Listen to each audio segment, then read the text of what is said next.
Hello friends, Shravan મહિનો શરૂ થઈ ગયો છે અને દરરોજ સાબુદાણાની ખીચડી ખાઈને બધાને કંટાળો આવે છે. તો આજે હું ઉપવાસમાં ખવાય તેવી એક યુનિક રેસીપી લઈને આવી છું. તો ચાલો જોઈએ તે કેમનું બનાવીશું.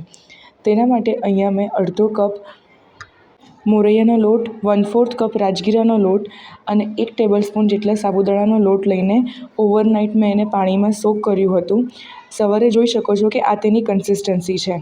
આ કન્સિસ્ટન્સી હોય એટલે તેમાં આપણે સ્વાદ પ્રમાણે લાલ મરચું નાખીશું. તમે લીલું મરચું પણ એડ કરી શકો છો.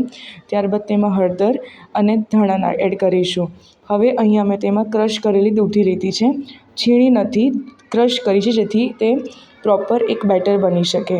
ત્યારબાદ એક વઘારિયામાં 1 ટેબલસ્પૂન જેટલું તેલ લઈ તેમાં રાઈ અને મીઠા લીમડાના પાન નાખીને તેનો વઘાર કરીશું અને આપણા બેટરમાં એડ કરી દઈશું. અહીંયા તમે જોઈ શકો છો કે કન્સિસ્ટન્સી કેવી છે બેટરની. ત્યારબાદ અહીંયા મેં મિની વેફલ મેકર લીધું છે. તેને આપણે ઓઇલથી ગ્રીસ કરીને 3-4 મિનિટ માટે પ્રીહીટ કરીશું. પ્રીહીટ થઈ ગયા બાદ આપણે તેમાં બેટર એડ કરીશું.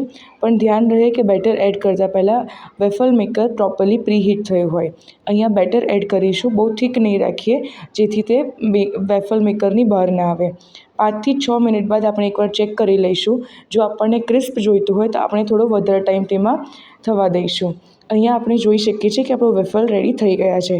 તે રીતે બધા જ વેફલ આપણે બનાવી દઈશું. તો અહીંયા આપણા ઝડપથી બનતા અને હેલ્ધી એવા ફરાળી વેફલ્સ રેડી થઈ ગયા છે. તમે પણ તમારા ઉપવાસમાં જરૂરથી ટ્રાય કરી શકો છો. દૂધીની જગ્યાએ તમે બીજા વેજીટેબલ્સ જે તમે ઉપવાસમાં ખાતા હો તે પણ એડ કરી શકો છો. પણ ધ્યાન રહે આપણે તેને ક્રશ કરીને લઈશું.